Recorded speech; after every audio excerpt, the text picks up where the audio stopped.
እኛ ደግሞ ፊንፊኔ ያንንም ፊንፊኔ ጎረቤታችን ነች አብይን ደግሜ የምጠይቀው በጥቁር እስክሪብቶ ከመራው በቀይ ይሰርዘው አብይ 16ቱ ትዝ ይበል ነው ማለት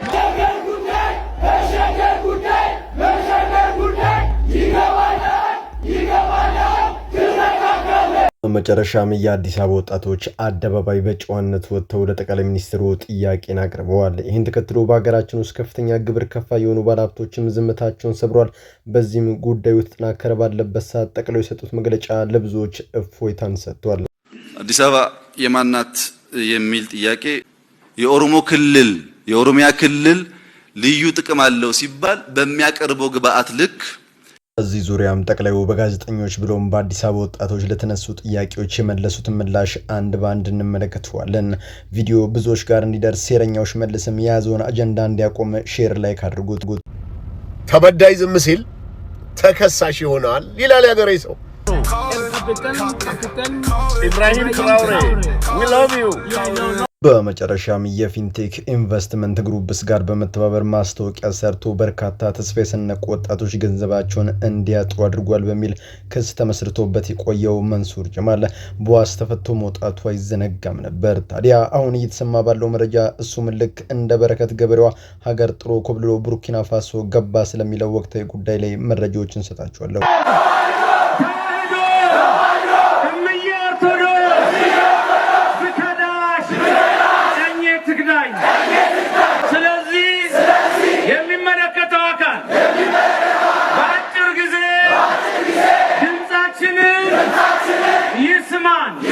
በአርሲ ንጹሃን እልቂት ፍትህን የጠየቁት በርካታ ወንድምቶቻችን ዘብጥያ መወርወራቸው የቅርብ ጊዜ ትውስታ ሲሆን አጥፊው በነጻነት እየተንጎማለለ ስለ ፍትህ የሚጣራ ከታሰረ ወዳጆቼ አሳሪው ከአጥፊዎች የተለየ እንዳልሆነ ልብ በሉ።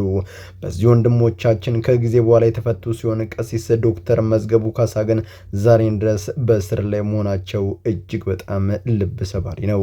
በዚህ ስር ደስተኛ መሆናቸውን የነገሩን አባታችን እየሰሩት ያለው አስደናቂ ስራና ለምን ከሌሎች በተለየ እስካሁን እንደቆዩ መረጃዎችን አጋራችኋለሁ። ሰላም በመላው ዓለም ላይ የምትገኙ ውድ ቤተሰቦቼ እንዴት ናችሁልኝ? እኔ ደህና ነኝ። ቸሩ መድኃኔዓለም የተመሰገነውን በዛሬው ቆይታችን እጅግ በጣም ቁም ነገርና አዝናኝ ቪዲዮዎችን ይዤላችሁ መጥቻለሁ። ከእናንተ የሚጠበቀው እንደተለመደው ቪዲዮውን ላይክ እና ሼር ማድረጋችሁን አትርሱ። ዳይ ወደለት ቪዲዮ ገብቷል አልገባም?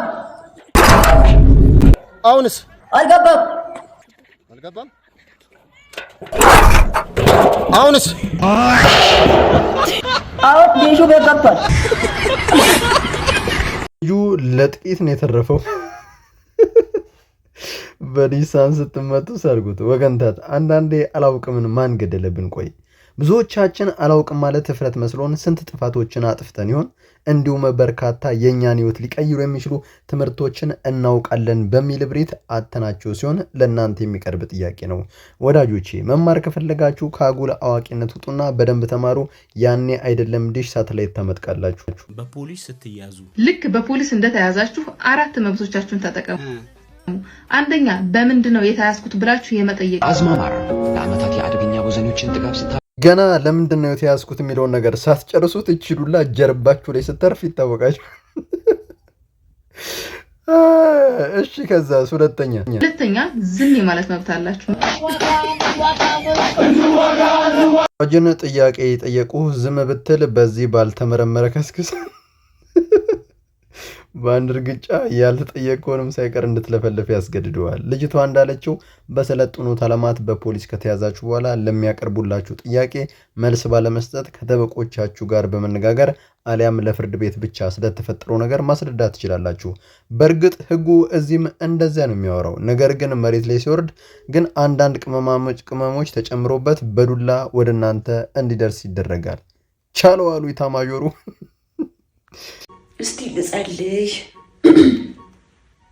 ነገር ባይልሽ ነገር ስማሙልፍስቅዱስ ማን ያለው ምንድነው? ያመኛል እንዴ? ሆ ቤዛ ግን ፈጣሪ ያለ ብለሽ ታምኛለሽ? አረ ምንድነው የምታወሪው? ቤዛ ምንድነው የምታስቢው? ፈጣሪ ይቅር በለኝ ፈጣሪ።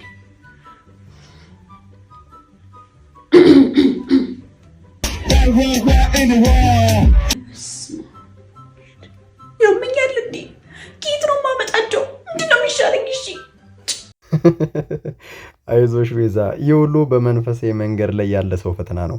ጸሎት የሰው ልጅ ከፈጣሪው ከአምላኩ ጋር በቀጥታ የሚነጋገርበትና መንፈሳዊ ኃይልን የሚቀበልበት ድልድይ ነው። ታዲያ ይህን ሚስጥር የሚያውቁ የአየር ላይ አጋንንት እኛ እንዳንባረክ አሊያም ደግሞ በሚመጡብን ሀሳቦች ተናደን ጸሎቱን እንድናቆም የሚዘረጉልን ወጥመድ ነው። ዋና ዓላማቸውም የሰውና የፈጣሪን ግንኙነት ማቋረጥ ነው። ሰው በጸሎት ሰዓት ትኩረት አድርጎ ከጸለየ መንፈሳዊ ጥንካሬን እንደሚያገኝ ስለሚያውቁ ጸሎቱን ፍሬ አልባ ለማድረግ ይጥራሉ። እንዴት አድርገው? የተማረ ሰው ጥያቄ ነው። ልክ እንደ ቤዛ ያልተከፈሉ ዕዳዎችን፣ የድሮ ጠብን፣ የነገ ዕቅድን ወይም ደግሞ ፍጹም ከጸሎት ጋር የማይገናኙ ዓለማዊ ትዝታዎችን ወደ አይምሮ በማምጣት ትኩረት ለመስረቅ ይሞክራሉ። በዚህ ጊዜ በንዴት ጸሎትን ከማቋረጥ ይልቅ በእርጋታና በትዕግስት ሀሳብን መልሰን ወደ ጸሎቱ መመለስ ትልቁ መፍትሄ ነው።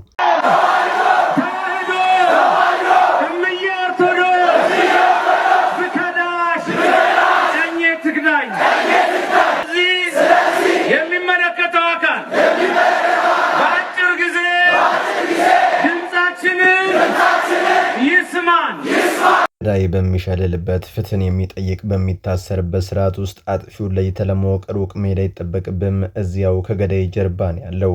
በአርሲ በዋብያና በኦነግ መተባበር ክርስቲያኖች ለሚፈጽመው ጥቃት እጅግ በጣም አያሌ ሲሆን በዚህም ኢሰመኮ ባወጣው የቅርብ መረጃ መሰረት 473 ንጹሃን ሲቪሊያን ባለፉት 4 ዓመታት ብቻ ህይወታቸው በአሰቃቂ ሁኔታ ሲያልፍ ታላቁ ጥንታዩ የጠለታ ጨፋ ቅዱስ ገብርኤል ቤተክርስቲያንም በግፍ እንዲወድም መደረጉ ይታወሳል።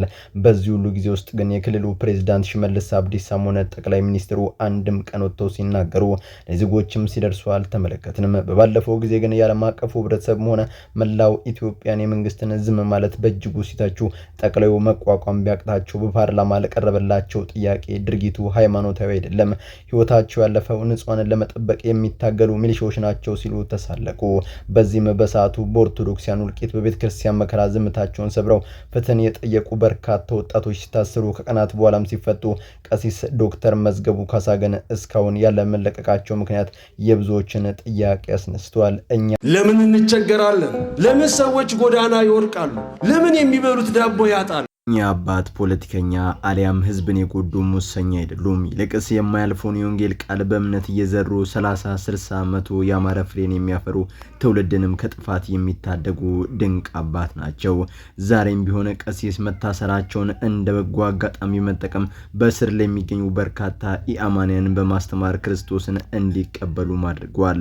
እስካሁን ያልተፈቱበት ምክንያትም ግልጽ ነው። ተጽዕኖ ፈጣሪነታቸውን፣ ትጋታቸውን ተጠቅመው ድርጊቱን እንዳይወግዙ ነገሩ እስኪረጋጋ በዚያው በእስር ቤት እንዲቆዩ ተፈርዶባቸዋል። ፍትህ ለአባታችን በጸሎትም እናስባቸው። ተበዳይ ዝም ሲል ተከሳሽ ይሆናል ይላል ያገሬ ሰው።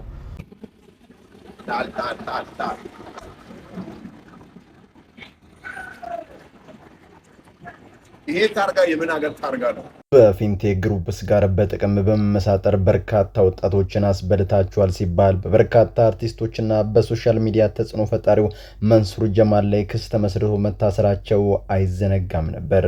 አስቀድሞ አርቲስቶቹ በመቀጠል በ800 ሺህ ብር ዋስትና ከስር የተለቀቀው መንሱር ጀማል በእስር ቤት የተመለከተውን የእስረኛውን መዋደድና መፋቀር ከተናገረ በኋላ በቅርብ ሰዓታት ልዩነት በቁራጡ መሪ በኢብራሂም ትራውሬ ሀገር ላይ መታየቱና እሱም ልክ እንደ በረከት ገበሬዋ ፍትህ ሳይረጋገጥ በፊት ማምለጡን በርካታ ሚዲያዎች እያወጡት ይገኛሉ። በዚህም በርካቶች የተቆጡ ሲሆን መሬት ላይ ያለውን አንድ እውነት ላጋራችሁ። መንሱር ጀማል በአንድ ወቅት ለኢንቨስትመንት በሚል ወደ ቡርኪና ፋሶ አቅንቶ የነበረ ሲሆን አሁን ላይ የተለቀቁ ያሉት ቪዲዮዎች አሁን ላይ ከሀገር ወጥቶ ወይንም አምልጦ ሲሆን አስቀድሞ ከእስሩ በፊት የተሰሩ ቪዲዮዎች ናቸው። አትረበሹ ለማለት ወዳለው ወጣት ወንድሞቼ እናቶቼ ሀቃችሁን ፈጣሪ ያስመልስላችሁ ትልቁ ጸሎቴ ነው። እኛ ደግሞ ፊንፊኔ አንልም። ፊንፊኔ ጎረቤታችን ነች። አብይ መጠይቀው በጥቁር እስክሪብቶ ከመራው በቀይ ሰርዘው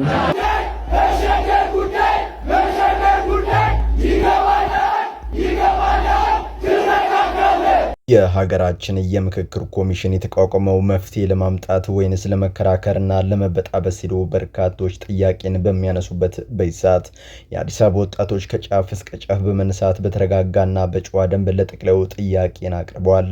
ትላንት ከበሻሻ ተነስተ አዲስ አበባ ስትመጣ ብሔርን፣ ሃይማኖትን፣ ሌሎችንም ነገሮች ላይ ሳነጣጠር በፍቅር የተቀበለ ወደ ስልጣን ስትመጣም አብይ ሙሴያችን ነው ብሎ የተቀበለ መቀበል ብቻም አይደለም በተቃጣበ የቦምብ ጥቃት ላይ መሬን አላስነካም ብሎ 16 ወጣቶች ህይወታቸውን አደጋ ላይ የጣሉልን አትርሳ።